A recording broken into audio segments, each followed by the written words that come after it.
కీర్తనలు 55వ అధ్యాయం చదువుకుందాం. దేవా, చెవియొక్కి నా ప్రార్థన ఆలకింపుము, నా విన్నపమునకు విముఖుడవై ఉండకము. నా మనవి ఆలకించి నాకు ఉత్తరమిమ్ము. శత్రువుల శబ్దమును బట్టి, దుష్టుల బలత్కారమును బట్టి నేను చింతాకాంతుడనై శాంతి లేక ఊరుకుతున్నాను. వారు నా మీద దోషము మోపుతున్నారు. అక్రమం కలవారై నన్ను హింసించుతున్నారు. నా గుండె నాలోనే వేదన పడుతున్నది.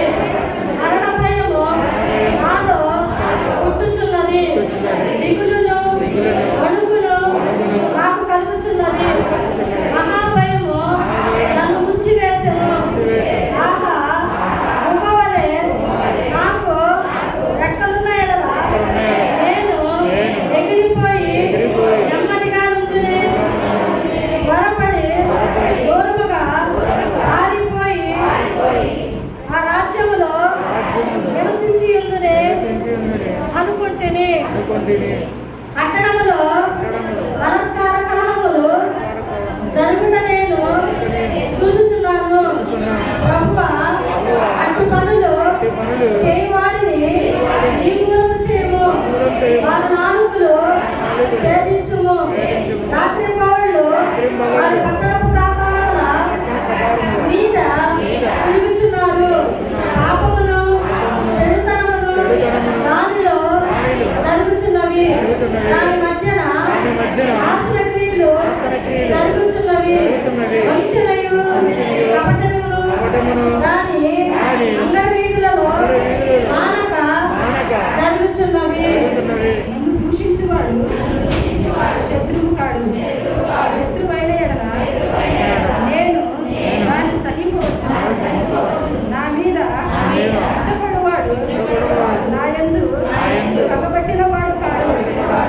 అట్టి వాడైతే నేను దాగి ఉండవచ్చు. ఈ పని చేసిన నీవు నా సహకారివి, నా చెలికారవు, నా పరిచర్యవు. మనము కూడి మధురమైన గోష్ఠి చేసి ఉన్నవారము. ఉత్సవములకు వెళ్ళు సమూహముతో దేవుని మందిరములకు పోయి ఉన్నవారము. వారికి మరణము అకస్మాత్తుగా వచ్చునుగాక. సజీవులుగానే వారు పాతాళమునకు దిగిపోవుదురుగాక. చెడుతనము వారి నివాసములలో వారి అంతరంగంలో ఉన్నది. అయితే నేను దేవునికి మొరపెట్టుకొందును. యెహోవా నన్ను రక్షించును. సాయంకాలమున ఉదయమున మధ్యాహ్నమున నేను ధ్యానించుచు మొరపెట్టుకొందును. ఆయన నా ప్రార్థన ఆలకించును. నా శత్రువులు అయినను వారు నా మీదికి రాకున్నట్లు సమాధానము కలగచేసి ఆయన నా ప్రాణమును విమోచించి ఉన్నాడు. పురాతన కాలము మొదలుకొని అసీనులకు దేవుడు వారు మనసు లేనివారై తనకు భయపడని వారికి ఉత్తరమిచ్చును. తమతో సమాధానముగా అన్నవారికి వారు బలత్కారము చేయుదురు. తాము చేసిన నిబంధన అతిక్రమించుదురు. వారి నోటి మాటలు వెన్నవలె మధురముగా ఉన్నవి. అయితే వారి హృదయములలో కలహం ఉన్నది. వారి మాటలు చమురు కంటే ఇనుపైనవి. అయితే అవి వలదీసిన భక్తులే. ఈ భారము యెహోవా మీద మోపుము. ఆయనే నిన్ను ఆదుకొనును. నీతిమంతులను ఆయన ఎన్నడూను వదలనీయుడు. దేవా, నాశన పూర్వములు నీవు వారిని కలలేవు. రక్తాపరాధులను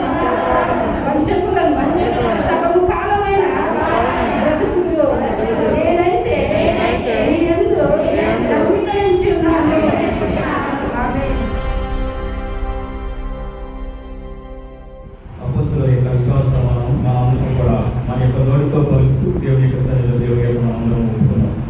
భూమి ఆకాశములను సృజించిన సర్వశక్తి గల తండ్రి అయిన దేవుని నేను నమ్ముచున్నాను. ఆయన ఏకకుమారుడు మన ప్రభువైన యేసుక్రీస్తును నమ్ముచున్నాను. ఈయన పరిశుద్ధాత్మ వలన గర్భమున ధరింపబడి కన్య అయిన మరియకు పుట్టి పొంది పిలాతు అధికారం క్రింద శ్రమపడి సిలువ వేయబడి చనిపోయి సమాధి చేయబడి అదృశ్య లోకములోనికి దిగిననియు చనిపోయిన వారిలో నుండి మూడవ దినమున తిరిగి లేచి పరలోకమునికి ఎక్కి సర్వశక్తి గల తండ్రి యగు దేవుని కుడి చేతి వైపున కూర్చుండి ఉన్నాడని సజీవులకును మృతులకును తీర్పు చేయుటకు అక్కడ నుండి వచ్చిననియు నమ్ముచున్నాను. పరిశుద్ధాత్మను నమ్ముచున్నాను. పరిశుద్ధ క్రైస్తవ సంఘముకు పరిశుద్ధుల సహవాసమును పాప క్షమాపణయు శరీర పునరుద్ధారమును నిత్య జీవమును ఉన్నవని నమ్ముచున్నాను. ఆమేన్ ఆమేన్ ఆమేన్.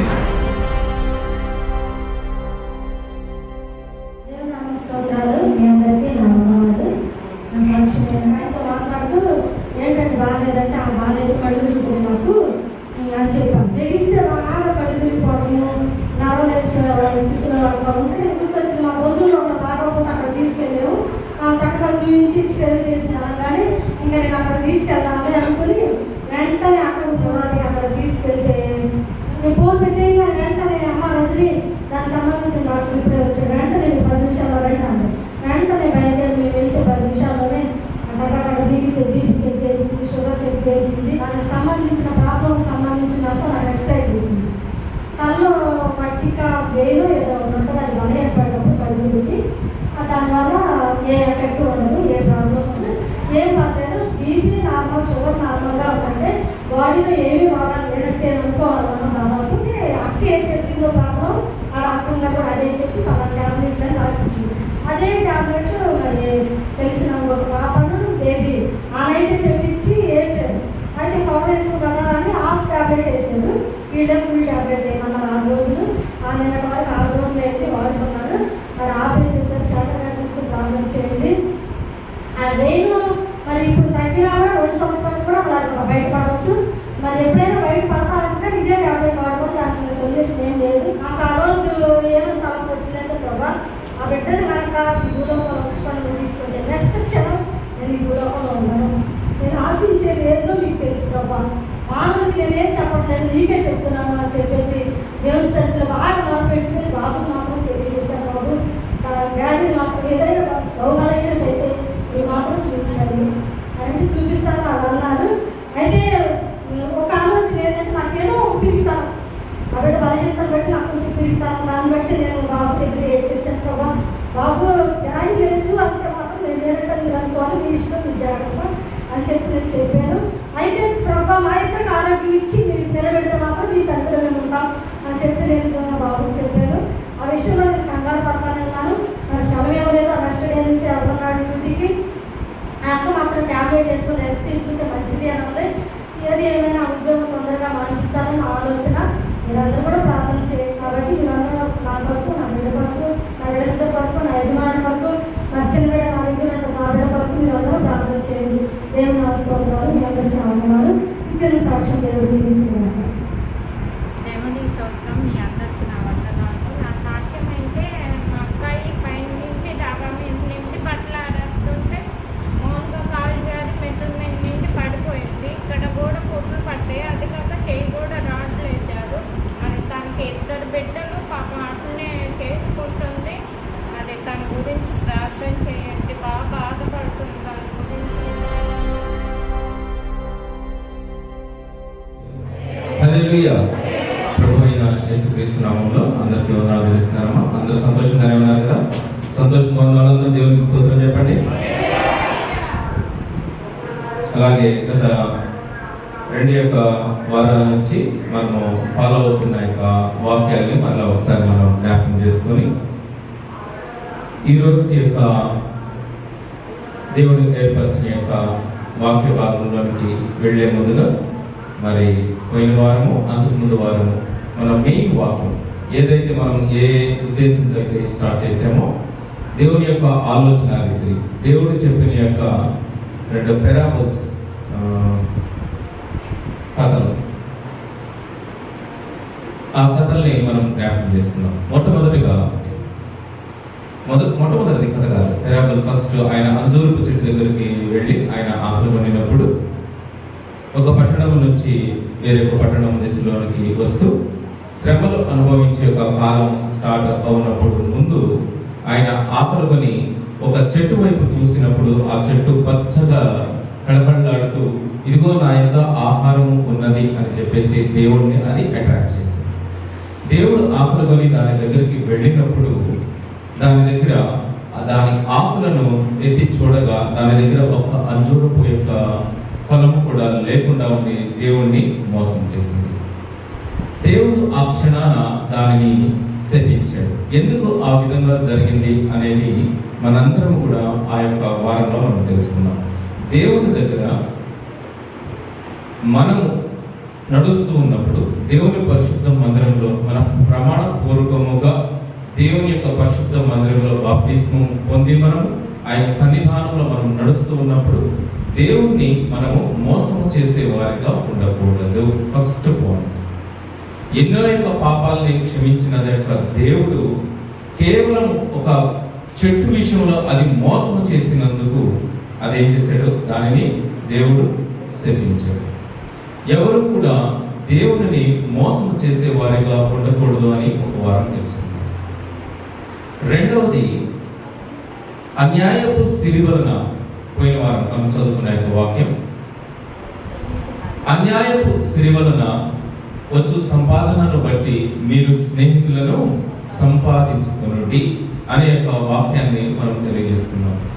అన్యాయం వలన వచ్చేదాన్ని, అసలు అన్యాయం చేయటమే తప్పు, అయితే అది వచ్చు దాని వలన వచ్చే యొక్క రాబడిని బట్టి మీరు స్నేహితులను సంపాదించుకునుడి అనే యొక్క మర్మాన్ని గురించి పోయిన వారం అంతా కూడా మనం తెలుసుకొని ఉన్నాం. అయితే దేవుడు చెప్తా ఉన్నాడు, కొంచెంలోనే మీరు నమ్మకంగా లేకపోతే ఇంకా దేవుడి దగ్గర నుంచి వచ్చి రాబడి నుంచి మీరు ఏ విధంగా నమ్మకంగా ఉంటారు అన్న యొక్క విషయాన్ని మనందరికీ కూడా దేవుడు జ్ఞాపకం చేస్తూ ఉంటాడు. ఆ యొక్క వాక్యాన్ని మనం ఒకసారి చూస్తాం.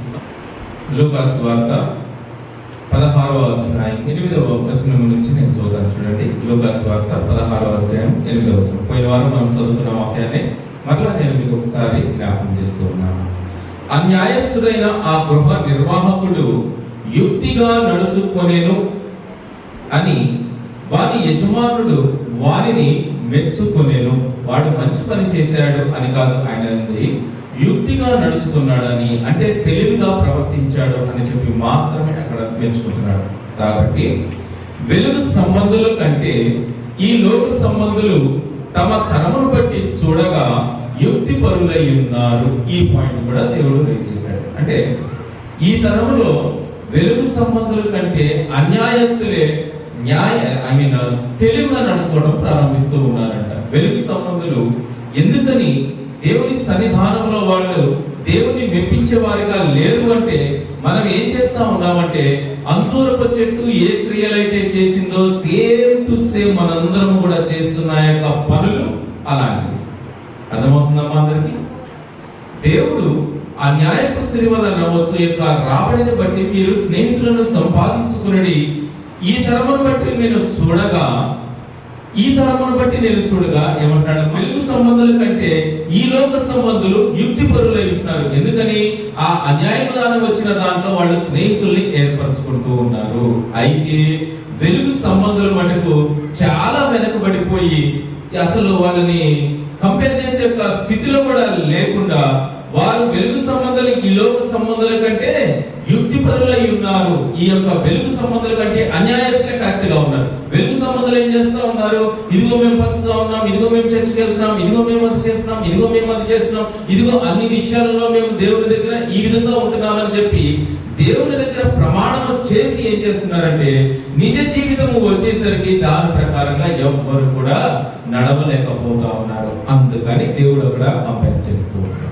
అది చేసి లాస్ట్ లో ఆయన ఏం చెప్తున్నాడో తెలుసా? దేవునిని మీరు స్నేహితునిగా ఏర్పరచుకునండి. ఎట్లా?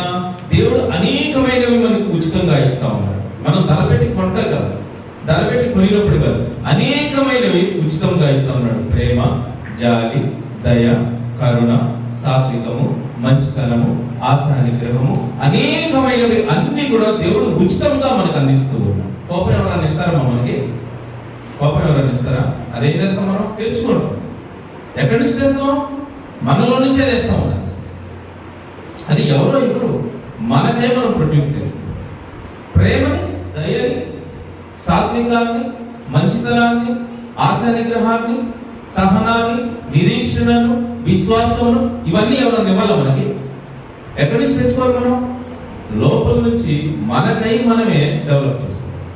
ఇవి ఎక్కడి నుంచో రావు, ఎవరి ద్వారా ఎవరో అప్పివ్వరు మనకి.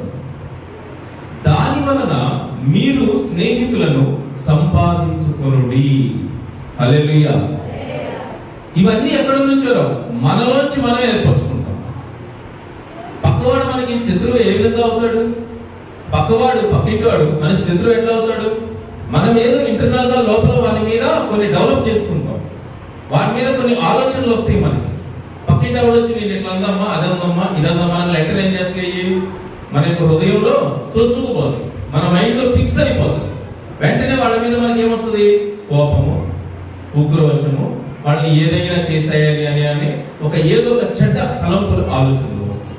అసలు వాటిని నీలో ఉంచుకోలేకపోతే, వారి మీద ప్రేమను పంచితే దేవుడు అదే చెప్తాను. వాళ్ళు అన్యాయపు సిరివలను వచ్చే యొక్క సంపదలను బట్టి వాళ్ళు స్నేహితులను సంపాదించుకుంటున్నారు. నేను మీకు అందించిన యొక్క ప్రేమ, మీ ఎడల చూపిన యొక్క ప్రేమ, జాలి, దయ, కరుణ, అనేకమైన యొక్క మంచితనాలను బట్టి మీరేం చేయాలి? నా నుంచి మీరు ప్రేమని పొందుకోలేకపోతా ఉన్నారు. మీకై మీరు నన్ను నిజ స్నేహితుడుగా మీరు అంగీకరించలేకపోతా ఉంటారు. మీ హృదయంలోకి నన్ను ఆహ్వానించలేకపోతా ఉంటారు. అది దేవుడు. పోయిన వారము దేవుని దగ్గర దేవుడు మనకి ఏదైనా కొంత భాగాన్ని సంపాదిస్తే, మనకి అంటూ తినడానికో నివాసానికో దేనికైనా దేవుడు కొంత యొక్క ధనాన్ని మనకు సమకూరిస్తే, ఆ ధనంలో నుంచి కొంత దేవుడు పరిశుద్ధ మందిరంలోనికి దేవుడు ఏదైతే నిశ్చయించున్నాడో అది తెచ్చేయమంటున్నాడు. నన్ను స్నేహితునిగా చేసుకోండి అని చెప్తా ఉన్నాడు. ఆ ఒక్క ధనాన్ని గురించే కాదు దేవుడు మాట్లాడేది, ప్రేమను గురించి, మంచితనాన్ని గురించి, జాలిని గురించి, సహనాన్ని గురించి, నిరీక్షణ గురించి, విశ్వాసాన్ని గురించి, మంచితనం నుంచి, అనేకమైన పనుల గురించి దేవుడు ఏం చేస్తా ఉన్నాడంటే, మంచితనంగా నేను నీ నిజ స్నేహితునిగా అవుతాను అని చెప్పేసి అంటాను. ఒక భాగం, దేవుడికి ఒక భాగం ఇస్తేనే కదమ్మా అన్ని విషయాల్లో దేవుడు చేస్తా ఉన్నాడు. చెట్టంతా ఎట్లా ఉంది? ఒక్క పచ్చగా లేదమ్మా. దేవుడు ఆకలి కొనినప్పుడు చెట్టు వైపు చూసినప్పుడు చెట్టులో ఒక్క ఆకే పచ్చగా ఉందనుకోండి, దేవుడు వెళ్ళేవాడా? చెట్టు అంతా ఏమవుతుంది? ఓవరాల్ చెట్టు మొత్తం అట్రాక్ట్ చేస్తుంది దేవుడిని. రా, నా దగ్గర ఆహారం ఉంది తినడానికి, రా రా రా అని చెప్పేసి ఏం చేస్తుంది? దేవుడు ఆకలి కొని యొక్క స్థితిని చూసి దాని యొక్క సీజన్ కాకపోయినా, దాని సమయము కాకపోయినా పచ్చగా ఉండి అట్రాక్ట్ చేస్తా ఉంది. ఈ రోజున మనం కూడా పచ్చని చెట్టుల మనం కనిపించినప్పుడు, దేవుడు మన దగ్గరికి వచ్చినప్పుడు ఏం చేయాలి? ఆ ఆకుల మధ్య పండ్లు ఉన్నాయేమో అని దేవుడు వెతికినప్పుడు మన దగ్గర ఏం కనపడాలి? ఏం కనపడాలమ్మా? ప్రేమ కనపడాలి, జాలి కనపడాలి, దయ కనపడాలి. దేవుని యొక్క ఆకలిని మనము తీర్చేవారిగా ఉండాలి. అప్పుడు కదా ఆయన ఏమవుతాడు? మనందరికీ ఆయన నిజ స్నేహితుడిగా అవతరించును. హల్లెలూయా, హల్లెలూయా, హల్లెలూయా. గాడ్ మనకు ఫ్రెండ్ అవ్వాలి, దేవుడు మనతో ఫ్రెండ్షిప్ చేయాలి. ఆ ఫ్రెండ్ కోసం మనం ఏం చేయాలి? యాక్చువల్గా ఇద్దరు ఫ్రెండ్స్ ఉన్నారమ్మా. ఆ ఫ్రెండ్స్ లో పదార్థాలు ఒకడే పెడతా ఉంటాడా? నేను మా ఫ్రెండ్స్ ఉంటాం, ఒక హోటల్కి వెళ్తాం. బాలును కొన్ని ఇద్దరు ఫ్రెండ్స్ ఉన్నారు, ప్రతిసారి హోటల్కి వెళ్తాడు. ప్రతిసారి బాలు ఎదురు కడతాడా?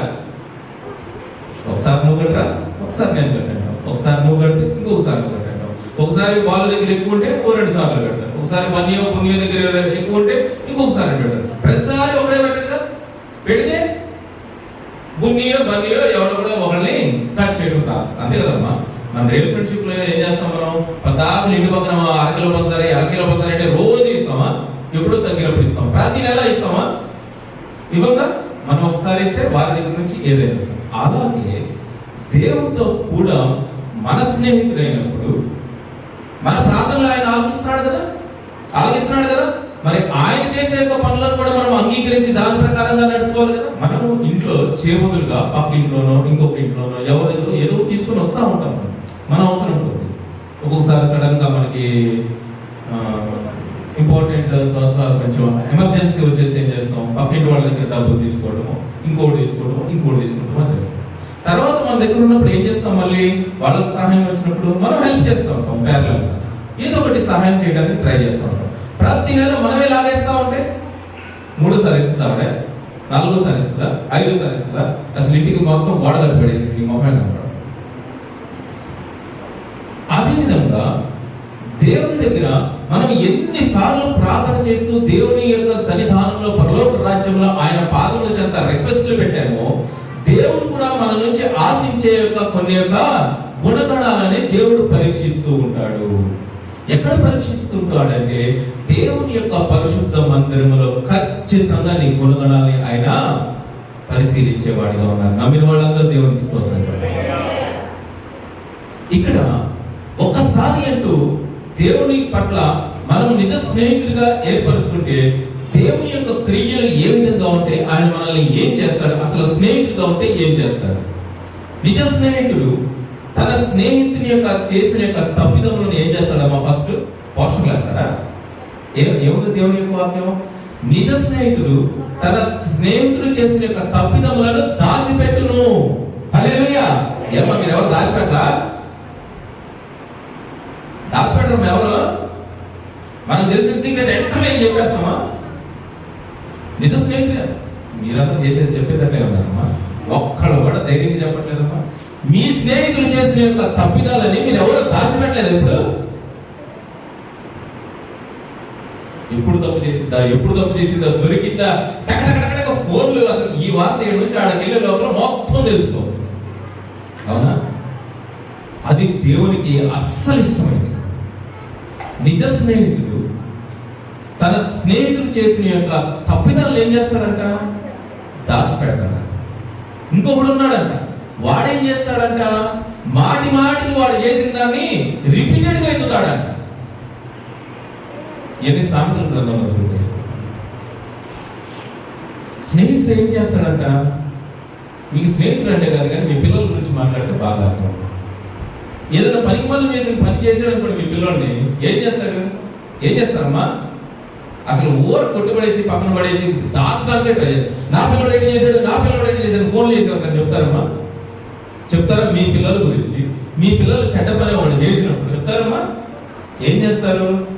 దానిని దాచిపెట్టి ఎవ్వరికి తెలియకుండా వారిని మందలించి ఏం చేస్తారు?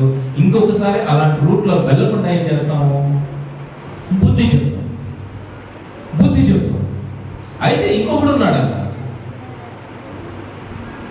ఫ్రెండ్స్ గురించి చెప్తాను. తల్లి అయితే అట్లా దాచు, అదే ఫ్రెండ్ అయితే వాడు కూడా ఏం చేస్తాడు? నిజంగా చాలా మంది ఫ్రెండ్స్ ఇద్దరు మధ్య ఉన్నారు అంటే రహస్యాలు వాళ్ళిద్దరికే తెలుసు, పక్కన వాళ్ళకి ఎవరికి తెలియదు. వాళ్ళిద్దరు చేసే పనులు ఎవరికి తెలియదు.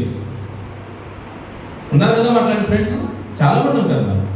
నాకొకళ్ళు మేమిద్దరం చేసి నీకు ఉంటారు ఒకటి అందరూ ఉంటారు. అది వాళ్ళిద్దరు మనసులోనే ఉంటాయి. వాళ్ళిద్దరికే తెలుసు, మంచి అయినా చెడు అయినా వాళ్ళిద్దరు ఏం చేస్తారు? ఒక అండర్స్టాండింగ్ లో ఉంటారు. వీడి విషయాలు వాడు బయట పెట్టాడు, వాడి విషయాలు వీడు బయట. ఫ్రెండ్షిప్ లోనే ఉంటూ మాటిమాటికి ఎత్తునేవాడు ఒకడు ఉంటాడంట, తను చేసిన యొక్క తప్పిదాలని. దేవుని దృష్టిలో ఒక స్నేహితుడు అంటే ఏం చేయాలి అంటే తన పక్కవారి కోసము ప్రాణమును ఏం చేయాలమ్మా? ప్రాణం పెట్టి. ఏదమ్మా సామెతల గ్రంథం ఎప్పుడు చదవట్లేదా? నిజ స్నేహితుడు తన స్నేహితుల కోసం తన ప్రాణములు పెట్టును, తాను చేసిన యొక్క తప్పిదములను దాచిపెట్టును. వాడు శత్రువు ఏం చేస్తాడంట? వాడికి మేలు కోరేవాడు కాకుండా శత్రువు ఏం చేస్తాడంట? మన ఫ్రెండ్ చేసిన తప్పిదాన్ని మాటి చెప్తాడంట. అరే ఎవరితో చెప్పాలరా, ఈ రోజు ఒక పని చేసా అని చెప్పేసి మనోడు ఎవరితో ఒకళ్ళు చెబితే ఎవరితో చెప్పరాని మొత్తానికి చెప్పేసి సైలెంట్ కూర్చుంటాడు. మళ్ళీ అందరి దగ్గరికి వెళ్ళి చెప్తాడు, వాడేంటి చేశాడు అని వీడు చెప్తారు. మళ్ళీ వీడు చేతులు నేను చేసిన పని అందరూ చేసింది నీకు ఒక్కడికే ఎవరు నాకు తెలియదు, నేను ఎవ్వరు చెప్పలేదురా అంటాడు. నేను ఎవరు చెప్పలేదమ్మా. మనకు ఏదన్నా ఒక రహస్యం పక్కింటి గురించి తెలిసిందంటే ఫోన్లో అందరికీ చెప్పేస్తాం. ఆ గడప దాటడం వాలేసి అందరూ వెరైటీగా చూస్తారు అమ్మమ్మ. ఎవరితో చెప్పొద్దమ్మా, నా బాధ నీకు చెప్తున్నా అంటే ఈ మొత్తానికి దాటించి ఏం తెలియని అమ్మాయి మంచి తాగిన దాంట్లో మెల్ల సల్లా కూర్చుంది. ఏం చేస్తుంది? అందరికీ ప్రచారం చేస్తుంది. చాలా మోసకరమైన పని. దేవుని దృష్టిలో ఒక స్నేహితుడు అంటే తన ఫ్రెండ్ కోసం ప్రాణమైన పెట్టేవాడిగా ఉండాలి.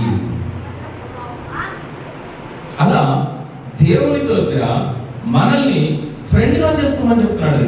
నన్ను మీ స్నేహితుడిగా ఏర్పరచుకోండి. మీరు ప్రేమ పంచండి, నేను వచ్చి మీకు స్నేహితుడిగా ఉంటాను. మీరు ధైర్యం పంచండి, నేను వచ్చి మీకు స్నేహితుడిగా ఉంటాను.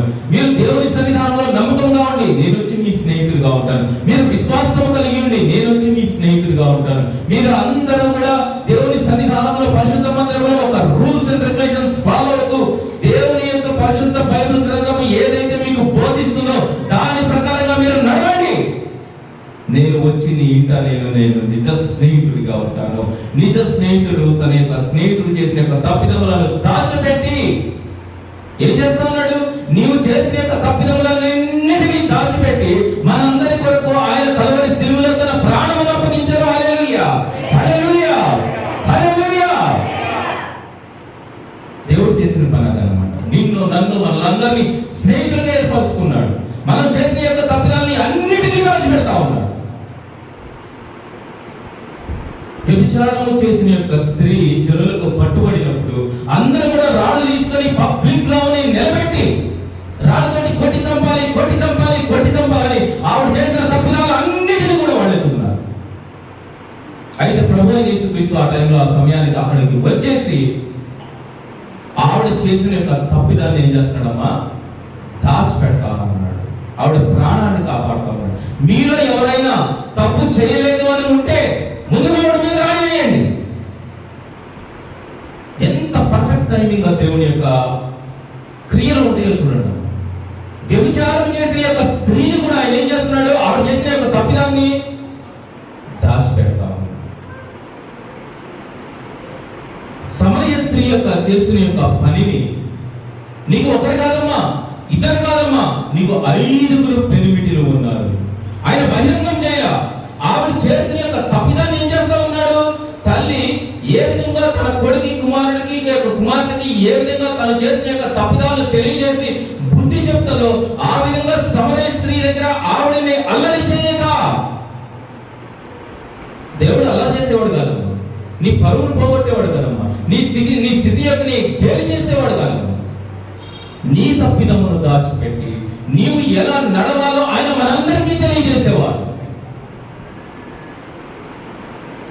స్నేహితుడు తాను యొక్క స్నేహితుడు చేసిన యొక్క తప్పిదములను దాచిపెట్టెను.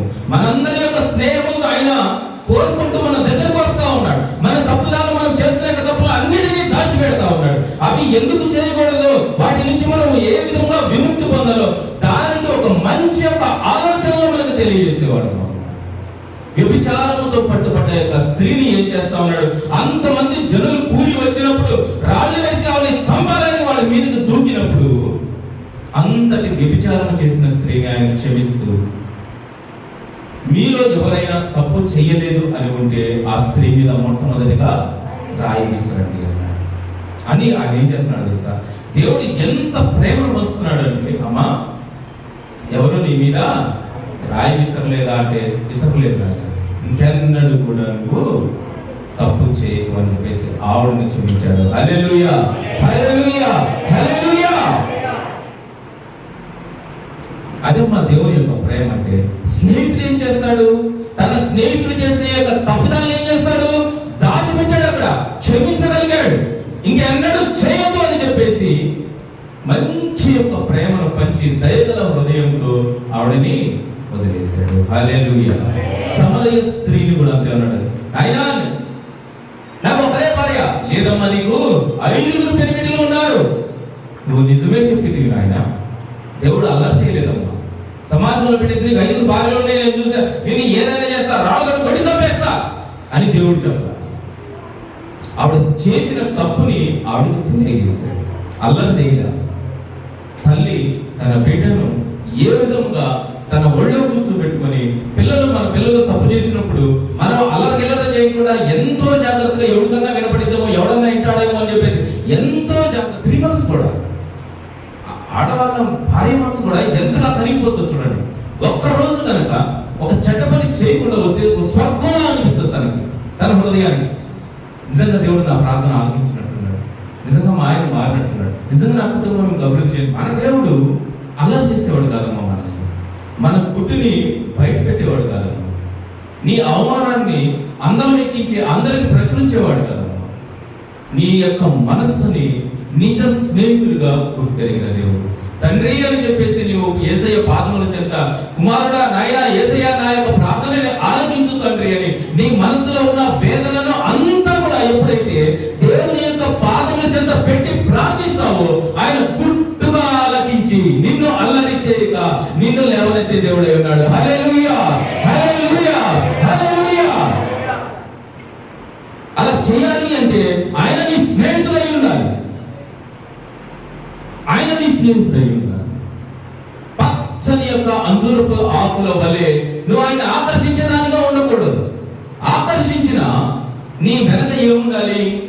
ఆ ఫలములు. ఆయన ఆకలి కొని వచ్చినప్పుడు నువ్వు ఏడుస్తున్నావు, ఫలానా సమస్య కోసం నువ్వు ప్రార్థిస్తూ ఉన్నావు, ఆ ప్రార్థనను ఆలకించి దేవుని యొక్క దూతలు నీ దగ్గరికి వచ్చి ప్రేమ, సమాధానము, సాత్వికము, ఆశానిగ్రహము, మంచితనము అన్ని కూడా పెట్టడం ప్రారంభిస్తారు. ఏ ఒక్క ఫలము లేకపోయినా అంజూరపు చెట్టుని శపించినట్లుగా నిన్ను, నన్ను, మనలందరినీ కూడా ఆయన శపించేవాడిగా ఉన్నాడు. హల్లెలూయా, హల్లెలూయా. అబ్రహాముడు నా నిజ స్నేహితుడు. బైబిల్ గ్రంథంలో అబ్రహాము నా నిజ స్నేహితుడు. ఎవరన్నా చెప్తారమ్మా దేవుడు నా స్నేహితుడని? స్నేహితుడు అన్న వాళ్ళందరూ దేవునికి స్తోత్రం చెప్పండి. యేసయ్య నా స్నేహితుడు, నేను ఆయనతో అలాంటి రిలేషనే నేను మెయింటైన్ చేస్తున్నాను అన్న వాళ్ళందరూ దేవునికి స్తోత్రం చెప్పండి.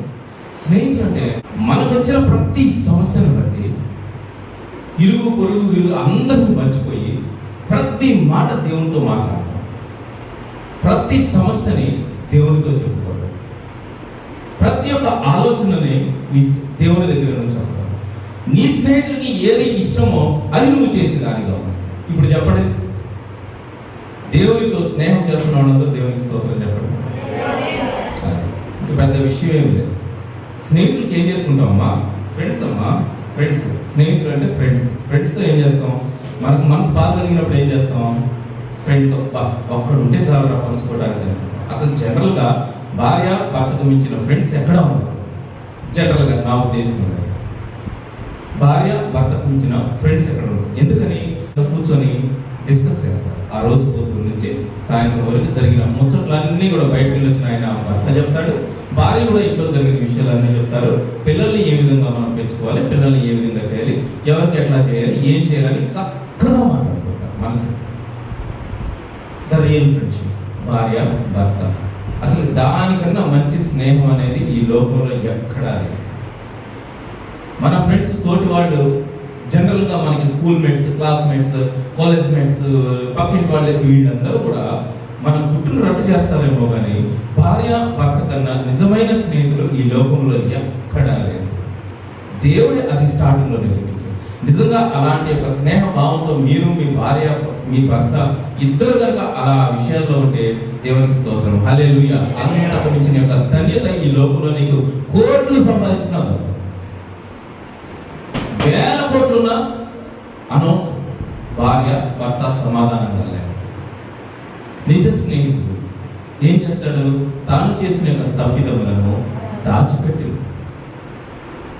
అల్లరి చేసేవాడు పోకిరి శత్రువు ఏం చేస్తాడు? తాను చేసిన యొక్క పొరపాటుని మాటి మాటికి వివాహము అన్ని విషయములలోకెల్లా ఘనమైనదిగా ఎంచవలేను. నారి నరుడు ఇద్దరిని ఏం చేశాడు? ఆయన ఏకము చేసి ఒక భావంగా చేశాడు. వారి మనసులు కూడా ఏక భావముతో నిండి ఉండాలి. హల్లెలూయా, హల్లెలూయా. వివాహము అన్ని విషయములలోకెల్లా ఘనమైనదంటే వారు మనసులు కలవాలి, శరీరాలు కాదు. శరీరాలు ఎట్లయినా జరుగుతాయి, దానివల్ల ఉపయోగం లేదు. సంతానాలకు దానికే మనసులు కలిస్తే దానికి మించిన యొక్క స్వర్గం ఈ లోకంలో ఇంక ఎక్కడా దొరకదు. కోట్లు కూడా పనికిరావు. చిన్ని పూరి గుడిసెలో ఉన్నా కానీ ఇద్దరు భార్యాభర్తల మనసు కలిసి వారి మాట, వారి ఆలోచన, వారి మార్గము, వారి రీతి, వారి నడక, వారి ప్రతి ఒక్కటి కూడా స్వర్గంగా ఉంటుంది. ఎప్పుడైనా మీ భర్తలకు అన్నం పెట్టారమ్మా? మొత్తం కలిపి నోట్లో పెట్టారా? తినిపించారు ఎప్పుడైనా? ఏం తాగొచ్చినప్పుడు కాదు, తిను పనికి ఉన్నాడు తినని పెడతా, అది కాదు, పెడతాం కాదు. ప్రేమగా కూర్చోబెట్టి ఎప్పుడైనా నీ భార్య కానీ మేమైతే అదే పని చేస్తాం. అంటే నా భార్య చేసేదో లేదు, నేనేం చేస్తా. ఫస్ట్ మనం తినే ముందు భార్యకో పిల్లలకో పెట్టేసి పెడితే ఎంత హాయిగా ఉంటుందో, పొట్టంతా నిండిపోయి సంతృప్తిగా ఉంటుంది. నిజ స్నేహితుడు భార్య భర్త ఎంత ప్రేమగా ఉంటుంది. అసలు వాళ్ళిద్దరూ ఒకటైతే ఇక ఈ లోకంలో ఏది కూడా అవసరం. దేవుడు కూడా అదే చెప్తారు, నన్ను మీ నిజ స్నేహితుడిగా ఏర్పరచుకోండి, నా ప్రేమను నేను మీకు రుచి చూపిస్తాను. మీ భార్య మీ భర్త రిలేషన్లోనే భార్య భర్త ఒకరికొకరు తినిపించుకుంటూ అదే క్రైమ్ కాదమ్మా, అన్యాయం కాదు, వెటకారం కాదు, లేకపోతే ఇంకొకటి కాదు. భార్య భర్త తినిపించవచ్చు, భర్త భార్య తినిపించవచ్చు. దాని మీద ప్రేమే వచ్చింది. ప్రేమే, దాన్ని ప్రేమే అంటారు. మీరు ఇదే భాగం, మీరు ఇట్లాంటి యొక్క క్యారెక్టరే దేవునితో ఏర్పరచుకోండి. దేవునితో ఏర్పరచుకోండి. ఎంత బాగుంటుందో తెలుసా?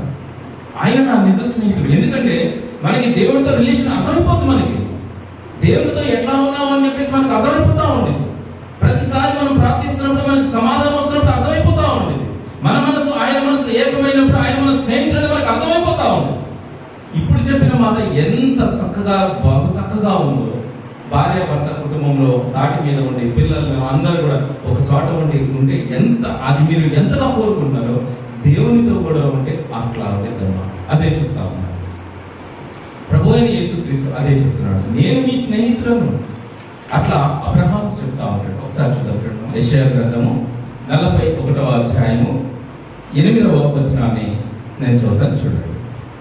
నా సేవకుడైన ఇశ్రాయేలు, నేను ఏర్పరచుకున్న యాకోబు, నా స్నేహితుడైన అబ్రహాము సంతానమా, భూదిగంతముల నుండి నేను పట్టుకొని దాని కొనల నుండి పిలుచుకొనిన వాడా. హల్లెలూయా, ప్రైజ్ ది లార్డ్, హల్లెలూయా. దేవుడు మనతో ఈ విధంగా మాట్లాడాలన్నమాట. జ్ఞాపకం ఉంచుకోండి, దేవుడు ఈ విధంగా మనతో మాట్లాడాలి.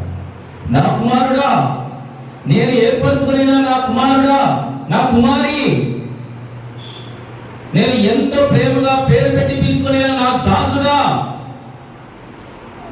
మనల్ని సంబోధించేటప్పుడు ఒక టార్గెట్, దేవునితో మనకి రిలేషన్. దేవునితో రిలేషన్ ఏముంది? ఇద్దరు ఫ్రెండ్స్ మధ్య బాగా ఫ్రెండ్షిప్ డెవలప్ అయిపోయింది. ఇద్దరు అబ్బాయిల మధ్య డెవలప్ అయిపోయింది ఫ్రెండ్షిప్. ఇద్దరు ఫ్రెండ్స్ ఎప్పుడైనా పేరు పెట్టి పిలుచుకుంటారా? ఏమంటారు? అరే మామా, అరే బాబా, అరే బామర్ది. ఫ్రెండ్స్ మళ్ళీ వాళ్ళ ఇష్టం ఎట్లా బట్టల్లో పిలుచుకుంటారు. ఏం పిలిచినా వాళ్ళిద్దరికి ఇష్టమే. ఎందుకని? వాళ్ళ రెండు మనసులు కలిసిపోయింది, ఒకటే అయిపోయింది. ఏం పిలిచినా వాళ్ళకి ఏం అనిపించదు. అందులో లోతుపాట్లు ఎక్కరు. ఎరా బాగా ఏం బామర్ది అంటాడు అంటున్నాడు. వీళ్ళు అప్లై ఇచ్చారు. వాళ్ళ మనసులు ఏంటి? వాడు బావ ఎందుకన్నాడు వీళ్ళు తెలుసు, వీడు బామర్ది ఎందుకన్నాడు తెలుసు. మధ్యలో చెడ్డ ఆలోచన తావలేదు. ఎందుకంటే వాళ్ళిద్దరి మధ్య ప్రేమ ఉంది, మంచి రిలేషన్ ఉంది, ఆప్యాయత ఉంది. వాడి మనసు వీడి మనసు ఒకటే కాబట్టి ఏమీ అండి స్వతంత్రం. అసలు ఏం మాట్లాడుతున్నా మీకు బాగుంది. ద్వేషంతో నిండి, అదే ప్రేమతో నిండి ఉంటే ఏదైనా అక్రమముగా వచ్చిన దాని నుంచే నువ్వు స్నేహితులను సంపాదించుకునేటప్పుడు, నీతిగా న్యాయముగా నేను నీకు అన్ని పంచుతున్నప్పుడు దాని నుంచి నువ్వు స్నేహితుల్ని ఏర్పాటు చేసుకో. హల్లెలూయా. అది దేవుని యొక్క ఉద్దేశం. అది దేవుని యొక్క ఉద్దేశం. ఈ తరమును బట్టి చూస్తే వాళ్ళే ఎంత గొప్పగా ఉన్నారంట. ఎందుకంటే వాళ్ళు చెడ్డగా తిట్టుకున్నా ఏం తిట్టుకున్నా వాళ్ళు ఫ్రెండ్స్ అయిపోతా ఉన్నారు. మీరు మంచిగా ఉండి కూడా వాళ్ళని ఏర్పరచుకోలేకపోతున్నారు. దేవుడు చెప్తున్నాడు, అబ్రహాము నా నిజ స్నేహితుడు. హల్లెలూయా. మనందరం కూడా దేవునికి స్నేహితులు అవ్వాలి. మనందరం కూడా ఒక టాపిక్ గా పెట్టుకోవాలి, దేవుడిని నేను స్నేహితుడిగా చేసుకోవాలి. ఇక దేవుని నువ్వు ఏమన్నాను, దేవుడిని ఏమైనాను, మేమిద్దరి మధ్య ఏమీ ఉండవు. ఏం అలాంటి ఫ్రెండ్షిప్ చేస్తారా దేవుడితో? చేసేవాళ్ళందరూ దేవుని స్తోత్రం చెప్పండి. హల్లెలూయా, హల్లెలూయా, హల్లెలూయా. అమ్మో, అంత పెద్ద ఫ్రెండే మనకి ఇంకైతే మనకి ఏమి తక్కువ అయిద్దమ్మా? అసలు యేసయ్య మన ఫ్రెండ్ అయితే ఏం తక్కువ అయిద్దమ్మా? అలాంటి ఫ్రెండ్ అబ్రహాముకి ఒక మాట చెప్తాడు. ఇద్దరు ఫ్రెండ్స్ అయిపోయారు. యెహోవా దేవుడు, అబ్రహాము ఇద్దరు ఫ్రెండ్స్ అయ్యారు. ఫ్రెండ్స్ అయిన తర్వాత ఒక ఫ్రెండ్ చెప్తా ఉన్నాడు, అబ్రహాం, నేను నీకు సంతానం ఇచ్చిన యొక్క ఆ బహుమానాన్ని తీసుకొచ్చి నువ్వు నాకు బలిగా అర్పించు. ఫస్ట్ యొక్క ఇది పరిశీలన, అబ్జర్వేషన్. తన స్నేహితుడిని ఒక స్నేహితుడు అబ్జర్వ్ చేస్తున్నాడు. తన నమ్మకం, ఫ్రెండ్షిప్ అనేది డెవలప్ అవుతుంది. ఇదన్నీ జరగడానికి మనం ఏం చేస్తాం? కొంత అబ్జర్వేషన్ లో పెడతాం. దేవుడు కూడా మీతో స్నేహాన్ని, మీరు దేవుడి స్నేహాన్ని కోరుతున్నారు. కోరినప్పుడు దేవుడు ఏం చేస్తాడు? ఆయన అబ్జర్వ్ చేయడం ప్రారంభిస్తున్నాడు. అక్కడ అబ్రహాంని అబ్జర్వ్ చేయడం ప్రారంభిస్తున్నాడు. అబ్రహాం, నేను నీకు ఇచ్చిన సంతానాన్ని ఏదైతే గిఫ్ట్ గా ఉందో అది కూడా నాకు తిరిగి ఇచ్చే. ఒక గిఫ్ట్ అడిగాడు. లేక 91 శారాకి 100 సమయంలో ఏం చేసిందమ్మా? గర్భం ఉడిగే సమయంలో ఏం చేశాడు దేవుడు? ఆ గర్భఫలాన్ని నిలబెట్టి వారికి బహుమానంగా ఇచ్చాడు. ఇస్సాకునేగా, ఇస్సాకుని ఇచ్చాడు. ఇచ్చేం చేస్తున్నాడు ఆ ఫ్రెండ్? మళ్ళీ ఆ స్నేహితుడు ఏం చేస్తున్నాడు? వీడు అసలు ఆ గిఫ్ట్ మళ్ళా తిరిగి నాకు ఇస్తాడా? ఒక చిన్న అబ్జర్వేషన్ పెట్టాడు. వీడిని ఫ్రెండ్ గా ఎన్నుకోవచ్చా, చూడొచ్చా అని. వెంటనే ఏం చేస్తున్నాడు అబ్రహాము? ఏదైతే చెప్పాడో ఆ ఫ్రెండ్ నమ్మాడు కనుక ఆ ఫ్రెండ్ కోసం ఇచ్చిన దానిని మళ్ళీ తిరిగి ఇవ్వడానికి వెళ్తా ఉన్నాడు. The best.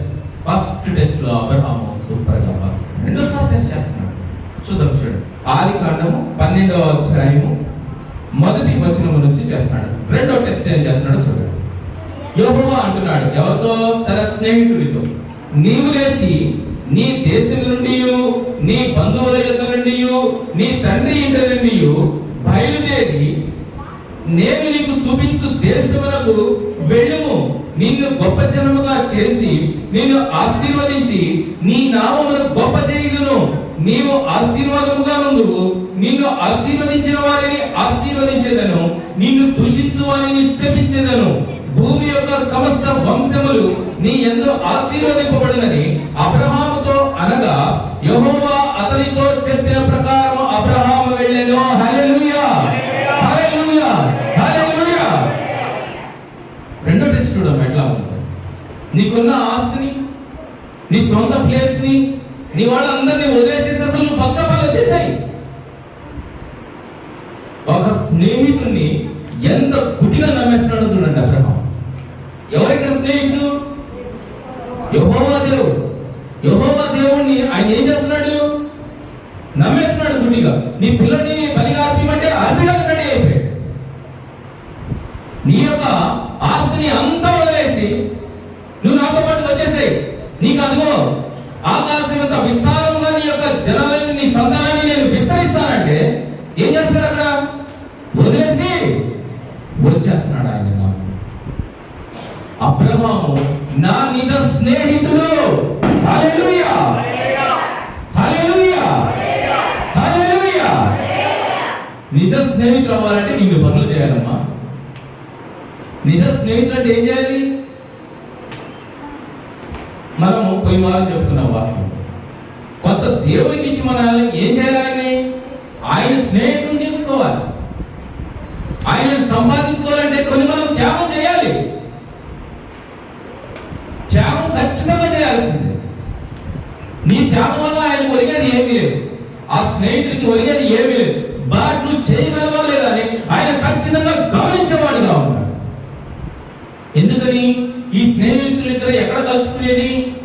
మన నిజ స్నేహితుడైన ప్రభు అయిన యేసుక్రీస్తు మనము ఎక్కడ కలుసుకునేది? మన నివాసం ఏది? పరిశుద్ధమైన మందిరము. ఈ లోకంలో ఏది మనకి? ఈ లోకంలో ఏదమ్మా? మన ఇల్లు ఏది? దేవుని యొక్క మందిరమే. ఆయన ఇక్కడ సింహాసన ఆసీనుడై ఉంటాడు. మనందరం ఆయనని కనపరుస్తాము, కీర్తిస్తాము, స్తుతిస్తాము, స్తోత్రములు అర్పిస్తాము, అనేకమైన పాటల చేత, ధ్వనుల చేత ఆయన్ని ఆరాధిస్తాము. హల్లెలూయా! ఆయన ఇక్కడ ఉన్నాడు అనుకుంటాము. ఈ పరిశుద్ధ మందిరమే దేవుని యొక్క నివాస స్థలం అనుకుంటాం. పరలోక రాజ్యం గురించి కూడా చెప్తాను. ఆ స్నేహితుడు మనము ఇక్కడ కలిస్తే ఏం జరిగిందో చెప్తా, పరలోక రాజ్యంలో కలిస్తే ఏం జరిగిందో చెప్తా. ఆ నిజ స్నేహితులు మనం ఇక్కడ కలిస్తే, పరిశుద్ధ మందిరంలో కలిస్తే ఏమవుతుంది? మన ప్రార్థనలన్నీ ఆయన ఆలకించేవాడిగా ఉన్నాడు. నీవు ఇచ్చే బహుమానాలని ఆయన సేకరించేవాడిగా ఉన్నాడు. నీ కన్నిటిని ఆయన తుడిచేవాడు. దీని గురించే చెప్తాడు. నువ్వు నేను నిజ స్నేహితులుగా ఉండి దేవుని యొక్క పరిశుద్ధ మందిరమే నీ ఇల్లు గనక అనుకుంటే, అనుకున్న వాళ్ళందరూ దేవునికి స్తోత్రం చెప్పండి. దేవుని యొక్క పరిశుద్ధ మందిరమే నా నివాస స్థలము. అట్లా ఉండాలమ్మా. ప్రార్థన ఆలయము దేవుని యొక్క మందిరం అంటే నా స్నేహితుడిని నేను కలవబోతా ఉన్నాను, నా బెస్ట్ ఫ్రెండ్ని, నా దేవుడిని నేను కలవబోతా ఉన్నాను, నన్ను ఏర్పరచుకుని నా దేవుడిని నేను కలవబోతా ఉన్నాను, పేరు పెట్టి నిలబెట్టిన నా దేవుడిని నేను కలవబోతా ఉన్నాను, పరిశుద్ధాత్మను తోడుగా నిత్యము నా కుటుంబానికి ఆదరణకర్తగా ఉంచిన నా స్నేహితుడిని నేను కలవబోతా ఉన్నాను. దేవుని పరిశుద్ధ మందిరంలోకి రావడం అంటే ఇన్ని ఆలోచనలు కలిగి ఉండాలి మన మైండ్లో. నా స్నేహితుడు అని ఎంత ఆత్రంగా వెళ్తాము, ఎన్ని ఆలోచనలు ఉండాలి తెలుసా మీకు? దేవుడు అంటే నా దేవుడు, నా స్నేహితుడు, ఎన్ని ఆలోచనలు పరిశుద్ధం. నా స్నేహితుడిని నేను కలవబోతా ఉన్నాను, నా రక్షకుడిని నేను కలవబోతా ఉన్నాను, నా సృష్టికర్తని నేను ఆరాధించబోతా ఉన్నాను, నా నిజ స్నేహితుడిని నేను చూడబోతా ఉన్నాను, నా నిజ స్నేహితుడితో నేను మాట్లాడబోతా ఉన్నాను. ఎన్ని ఆలోచనలు కలిగి ఉండాలి తెలుసా? అన్ని ఆలోచనలమ్మా. ఇదంతా ఎప్పుడు వస్తుంది? ఈ ఆలోచనలన్నీ ఎప్పుడు వస్తాయి మనకి? నిత్యము మనము ప్రార్థన చేస్తూ, బైబిల్ వాక్యం చదువుతూ, ఏమిటి పొద్దున, మధ్యాహ్నం, సాయంత్రం అన్ని వేళల కుటుంబం అంతా కూర్చొని ప్రార్థన చేస్తూ, సర్వస్వము నా దేవుడే, సకలము నా దేవుడే, అన్ని విషయాలలో నా దేవుడే అని ఎప్పుడైతే నీ మనసు నిండు ఉండిందో, చర్చికి రావడానికి నీ యొక్క మనసు అప్పుడు ఆత్మాత్రంగా వచ్చింది. అమ్మో అమ్మో అమ్మో అమ్మో ఏమైందో, నా దేవుడిని నేను చూడలేనేమో, లేట్ అయితే ఏమని అనుకుంటాడేమో, నా స్నేహితుడు వెళ్ళిపోతాడేమో, నాకంటే ముందు ఇంకొకళ్ళు వెళ్ళి ఆయనతో స్నేహం చేస్తారేమో. ఎన్ని ఉండాలో తెలుసా? ఫస్ట్ దేవుడు నా ప్రార్థన ఆలకించాలి. ఏమో ఉండద్దా? ఫస్ట్ నా ప్రార్థన ఆలకించాలి. ఫస్ట్ దేవుడికి నేనే పాట పాడాలి. నేను వచ్చి పాట పాడతా అంటే ఎవరన్నా ఆపుతారా? అంటే నేను ఫస్ట్ పాట పలానా మార్గరెడ్డి గారు పాడాలనే రూల్ ఏమన్నా ఉందా? లేదుగా. ఇది దేవుని యొక్క పరిశుద్ధమైన నివాస స్థలం. ఇక్కడ అందరు వర్గులే. ఇది నాది, నీది, మీది, అది ఏది కాదు.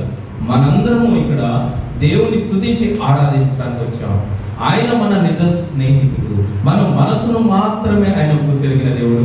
మన మనసుని, క్రియలను మాత్రమే ఆయన పరీక్షించే దేవుడు. నువ్వు ఇచ్చేదాన్ని ఏది కూడా చేయదు. అయితే మనందరం ఏం చేస్తా ఉన్నాం? అదిగో ఆ అంజూరపు చెట్టు ఉండే, same to same an season లో కూడా అది పచ్చగా ఏ విధంగా కనిపిస్తా ఉందో, మనందరం దేవుని యొక్క పరిశుద్ధ మందిరానికి వచ్చి పచ్చగా కనపడుతూ, లోపల వాటికి హృదయంలో ప్రేమ, దయ, జాలి ఇవి ఏమీ లేకుండా ఆయనని మోసం చేస్తా ఉన్నాం. అందుకని దేవుని యొక్క యెరూషలేములోనికి ఆయన ప్రవేశించి, నా యొక్క పరిశుద్ధ మందిరములో మీరు దొంగలు దొంగ చేసి ఉన్నారు, నా పరిశుద్ధ మందిరములో, నా నివాస స్థలమును మీరు దొంగల గుహముగా చేసి ఉన్నారు, వ్యాపార స్థలముగా మార్చి ఉన్నారు, నా యొక్క సొమ్మును మీరు దొంగిలిస్తూ ఉన్నారు. హల్లెలూయా! ఎన్ని మాట్లాడినాడో తెలుసా అమ్మా? యెరూషలేము మందిరానికి వచ్చి, యెరూషలేము మందిరానికి వచ్చి, నా మందిరమును మీరు దొంగల గుహగా చేసి ఉన్నారు,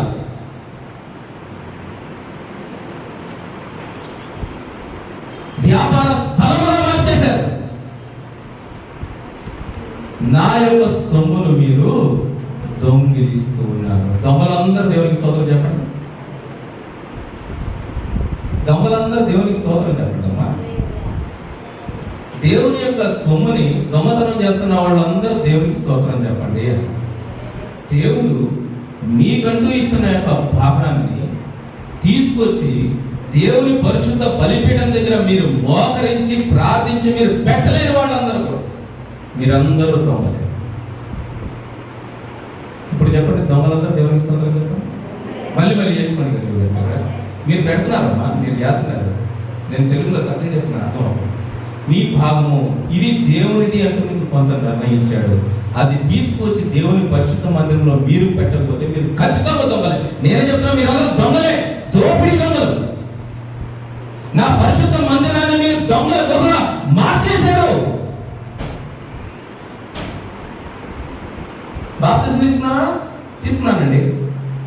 సతలి తడతడతల ప్రార్థన చేస్తున్నావా? ప్రార్థన చేస్తున్నా పాస్టర్ గారు. పచ్చని తడతడలాడతాం. బైబిల్ చదువుతున్నావా? బైబిల్ చదువుతున్నాను పాస్టర్ గారు. పచ్చని తడతడ. అంజూరపు చెట్టు ఆకుల గురించి చెప్తున్నానమ్మా నేను. అంజూరపు చెట్టు ఆకుల గురించి చెప్తా ఉన్నా. దేవుడు ఆకలి కొని, మీ స్నేహితులు ఆకలి కొని ఆ చెట్టు వైపు చూస్తే అన్ని చేస్తా ఉన్నాం. తినడానికి ఆయన వచ్చి ఆకులు తీసేసరికి ఏమీ లేని ఖాళీ స్థితిని చూపించు. ఆయనను మోసం చేస్తా ఉన్నాం. ఈ రోజు మీరు చేస్తున్న ప్రతి ఒక్క పని కూడా అలాంటిది. నా యొక్క పరిశుద్ధ మందిరాన్ని మీరు దొంగల కూడా మార్చేశారు. మీరందరూ దొంగలే. ఆ పని మీరు దోచుకుంటారు దేవుని సొమ్మని. ఎన్నో విషయాల్లో మీరు పోరాడతారు. ఎన్నో విషయాల్లో పోరాడతారు. దేవుని సొమ్ము దగ్గరకు వచ్చి ఏదైనా పంతం పట్టాలి ఫస్ట్ మీకే మనసు రాదు. దాని గురించి సంఘాలు కూడా మానుకున్న వాళ్ళు ఈ రోజు నేను చూస్తాను. చర్చికి రావాలంటే అమ్మాయిని భాగం పెట్టాలి మానేసిన వాళ్ళు నేను చూస్తాను. దొంగలు వాళ్ళంతా దొంగలు. దేవుడు ఎంత బాధపడ్డాడు తెలుసా? యెరూషలేములోకి నా మందిరంలో మీరు వ్యాపార స్థలంలో మార్చేశారు. దాన్ని దొంగ గోగా చేసేశారు. నేను నిజ స్నేహితుడిని, నేను మీరు మనందరం కలిసి ఉండవలసిన స్థలాన్ని మీరు ఆ విధంగా పాడు చేస్తా ఉన్నారు. అంజూరపు చెట్టు ఏ విధంగా మోసకరంగా పచ్చగా కనిపిస్తున్నా మోసం చేసిందో మీరందరూ చేస్తున్న పని కూడా అదే. నన్ను మోసం చేస్తా ఉన్నారు. ఒక డబ్బు విషయంలో కదా నేను చెప్తున్నాను, అన్ని విషయాలు మీరు నా పరిశుద్ధ మందిరాన్ని దొంగల గుహగా మార్చుకున్నారు. బాప్తిస్ము అనే ఒక వేషాన్ని వేసుకున్నారు. మీరు తెల్ల చీర అనే ఒక దీనిని మీరు సొగసైన దానిగా మీరు చూపిస్తూ ఉన్నారు. నాకు నేను పరిశుద్ధురాలని, నేను ఎన్నో ప్రమాణాలు చేశానని దేవుని సన్నిధానంలో మీరు అబద్ధపు ప్రార్థన చేస్తా ఉన్నారు. ఎన్నిసార్లు నేను మిమ్మల్ని దగ్గరికి ఓదార్చుకొని పిలుచుకొని ప్రేమగా చెప్తా ఉన్నాను. కన్న తల్లి తన బిడ్డలను ప్రేమించి ఏ విధంగా తను చేసిన తప్పిదములను దాచి నెమ్మదిగా తన కుమార్తెను చెప్తుందో వాక్య రూపేణ అనేక సార్లు అనేక మందికి అనేక విధాలుగా నేను ఎన్నిసార్లు చెప్పినా నీ స్నేహితులు, నా స్నేహితులు, మన స్నేహితులు, మన పరిశుద్ధ దేవుడు కలిసే మందిరాన్ని కొంతమంది దొంగల గుహగా మార్చేస్తా ఉన్నారు. అబద్ధపు పనులు, అబద్ధపు మాటలు, అన్ని విషయాల్లో గట్టిగా ఉంటారు. దేవుడి గురించి నా మాట కూడా ఏనట్లేదండి. అది నన్ను మోసం చేయడం కదమ్మా, నాకేం కాదు. దేవుడు చెప్తా ఉన్నాడు, అబ్రహాము నువ్వు వదిలేయని నేను నా నిజ స్నేహితుడిగా ఏర్పరచుకున్నాను. ఎందుకు అంటే తన కుమారుడిని సైతము ప్రాణం ఇచ్చేవాటి దానికి సిద్ధపడ్డాడు. నువ్వు ఉన్న స్థలాన్ని ఇచ్చిపెట్టి నీ ఆస్తులను బట్టి తల్లిదండ్రులు అందరూ బట్టి వచ్చేసి నా దగ్గరికి పలానా చోట నీకు ఆశ్రయం కల్పిస్తానంటే నమ్మే ఉన్నా ఎన్ని వదిలి నడవడం ప్రారంభించాడు. ఈ రోజున మనందరం ఆ వేషం వేసుకుందాం. యేసుక్రీస్తు నా స్నేహితులు అనే వేషముతోటి మనందరం అడుగులు వేస్తూ ఏం చేస్తా ఉన్నామంటే చివరికి అంజూరపు చెట్టు ఏ విధంగా దేవుడిని మోసం చేసిందో అటువంటి మోసపు క్రియ చేత మనము దేవునికి నివాస స్థలమైన ఈ యొక్క పరిశుద్ధ మందిరాన్ని మనం దొంగల గుహగా మార్చి ఉన్నాము. హల్లెలూయా. ఎందుకు హల్లెలూయా చెప్పారు? ఎందుకు చెప్తాము హల్లెలూయా? దొంగల గుహగా మార్చినందుక మేమందరం దొంగల గుహగా మార్చాము. హల్లెలూయా. అది సంతోషకరమైందా? Wrong perception.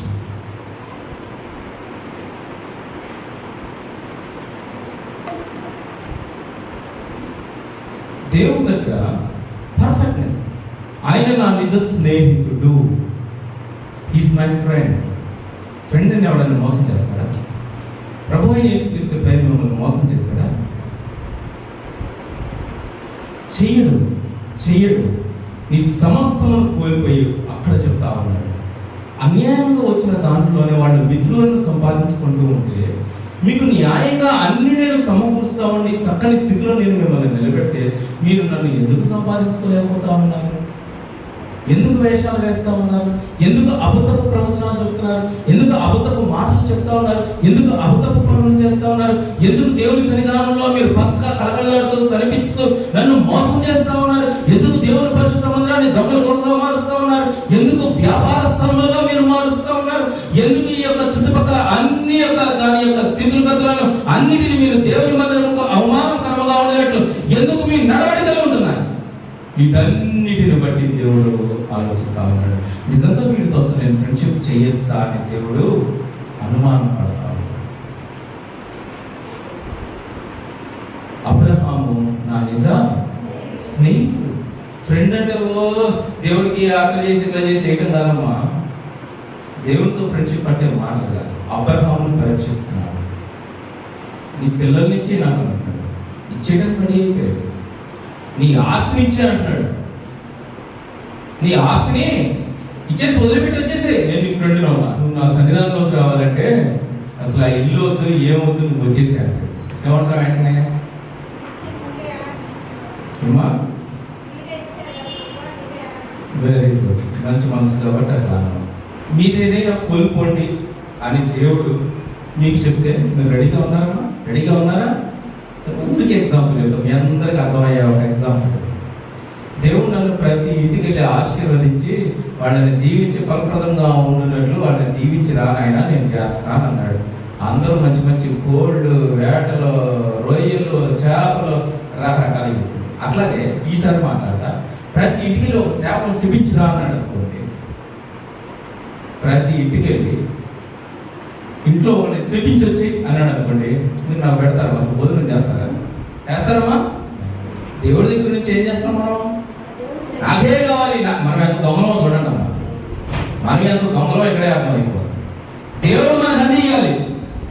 ఫ్రెండ్షిపే, మన స్నేహితుడే. ఏసయ్య గారు అర్థమవుతుందా? మన స్నేహితుడికి ఏదైనా ఇవ్వాలి అంటే ఇబ్బుదోరియా ఏమంటాడంటే స్వార్థపరులు పట్టరా అని మాట్లాడు. మరి మనం చేస్తున్నా ఏంటి దేవుడి దగ్గర? మీ స్నేహితుడి దగ్గర మీరు చేస్తుంది ఏంటి? ఎన్ని లాభున్నాం మరి దేవుడికి ఏదైనా ఒక్కటి ఇవ్వాలి అనిపించినప్పుడు అమ్మో వెనక పెడుతున్నాం లేదా? అబ్రహాం అట్లా చేయలేదమ్మా. అబ్రహాం 100 ఏళ్ళు నిరీక్షించిన తర్వాత 100 ఏళ్లకి ఒక కుమారుని ఇచ్చాడు. అబ్రహాం ఏమి కోరుకోలే, ఆయన నాకు ఒక సంతానం ఉంటే చాలు, ఆయన ఆ సంతానం ఇచ్చాడు. ఫ్రెండ్ ఆయన వాడిగా అని ఇచ్చాడు. మెల్లగా ఏం చేస్తున్నాడు? అబ్జర్వ్ చేయడం ప్రారంభిస్తాడు. Yes, you are qualified. నేను స్నేహం చేయొచ్చు అబ్రహాంతో. దేవుడికి ఒక గురి కుదిరింది, నేను చేయొచ్చు, స్నేహం చేయొచ్చు. రెండోసారి అంటున్నాడు, నీకున్న ఆస్తిని మొత్తం వదిలేసేసు. ఇందాక దేన్ని పరీక్షించాడు ఆయన? నీ కుటుంబాన్ని పరీక్షించాడు. ఈసారి ఏం చేశాడు? ఎంతో యొక్క ధనాన్ని అందించి ఆ ధనం మొత్తం తీసేస్తున్నాడు. సులోచన గారు ఏదో ఊరి నుంచి వచ్చారు, ఇక్కడ బాగా అన్ని చేసుకున్నారు, ఏమి లేని దాంట్లో ఉన్న మీరు చెప్పిన సాక్ష్యం మంచి స్థితిలోనే ఈరోజు దేవుడు నిలబెట్టాడు. ఓకే, దేవుడు ఇంకో రోజు అంటాడు, సులోచన అసలు ఇవన్నీ వదిలేసి నువ్వు ఎక్కడ మొదలుపెట్టి అక్కడికి వెళ్ళిపో అన్నాడు అనుకోండి. అసలు నేను ఎక్కడ మొదలుపెట్టాను?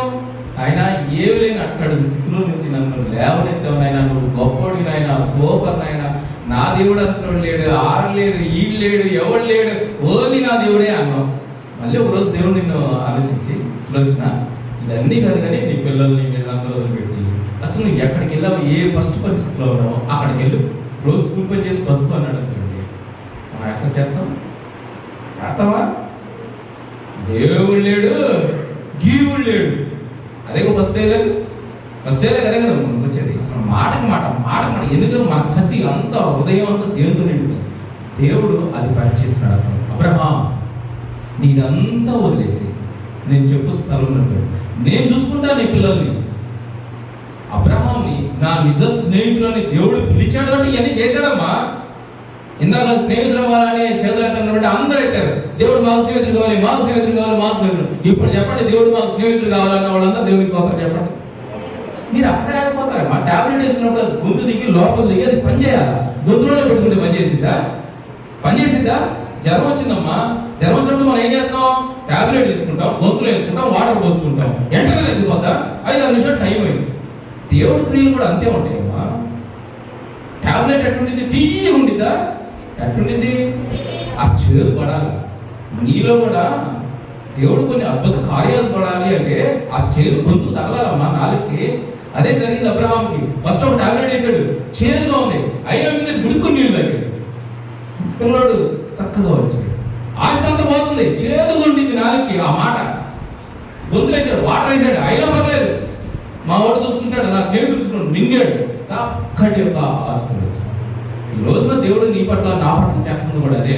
పోగొట్టుకోవాలి, చేదుగా ఉండేది ఊసాను వద్దు. ఏమైతే అంటే నీ బాడీ ఏమైందమ్మా? అబ్రహాం గారు నిజ స్నేహితుడు మనం జయించామనుకోండి, ఏం జరిగిందో చూద్దాం. ఇంకోటమ్మా, ఆయన స్నేహితుడిగా ఏర్పరచుకునే ముందు ఆయన పేరును కూడా మార్చాడమ్మా. అబ్రహాం కాస్త ఏమయ్యాడు? అబ్రహాం అయ్యాడు. దేవుళ్ళ దృష్టిలో అబ్రహాము మంచి మంచి పనులు చేస్తా ఉంది, పేరు కూడా మారిపోయింది. అబ్రహాం పేరు కూడా మార్చేశాడు దేవుడు. అబ్రహాం, నువ్వు నా ఫ్రెండ్ అయిపోయావు. ఇంకా అబ్రహాం గారు నీ పేరు అబ్రహాం అని పిలుస్తారు. మీరందరూ కూడా ఈ చేతులంతా యొక్క జయించి దేవుని సన్నిధానంలో మీరు గెలిచి ఆయన ఫ్రెండ్గా ఏర్పడ్డాడు అనుకోండి, ఏం జరిగిందో చూడవచ్చు. ప్రకటన గ్రంథము 3వ అధ్యాయము 11వ వచనం నుంచి నేను చదువుతాను. 10వ వచనం నుంచి చదువుతాను. చూడమ్మా, ప్రకటన గ్రంథము 3వ అధ్యాయము 10వ వచనం నుంచి నేను చదువుతాను.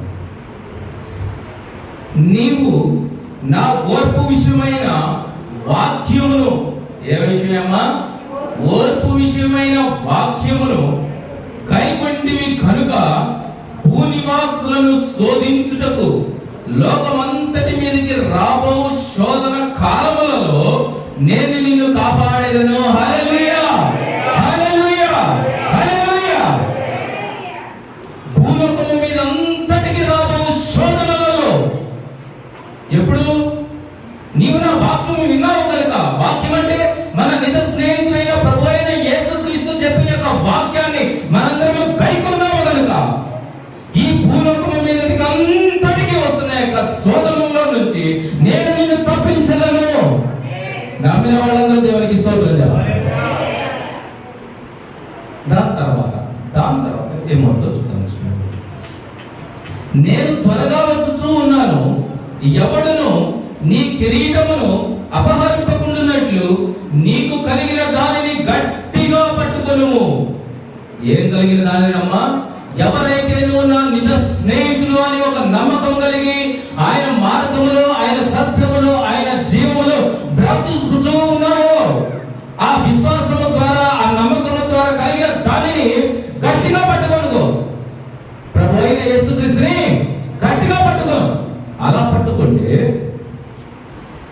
జయించు వానిని, ఎవరైతే జయిస్తారో, జయించు వానిని నా దేవుని ఆలయములో ఒక స్తంభముగా చేసేదను, అందులో నుండి వాడు ఇక మీద ఎన్నటికి వెలికి పోడు, మరియు నా దేవుని పేరును పరలోకములో నా దేవుని యొద్ద నుండి దిగి వచ్చుచూ ఉన్న నూతనమైన యెరూషలేమును, నా దేవుని పట్టణపు పేరును, నా క్రొత్త పేరును వాని మీద రాసేదను. హల్లెలూయా, హల్లెలూయా, హల్లెలూయా.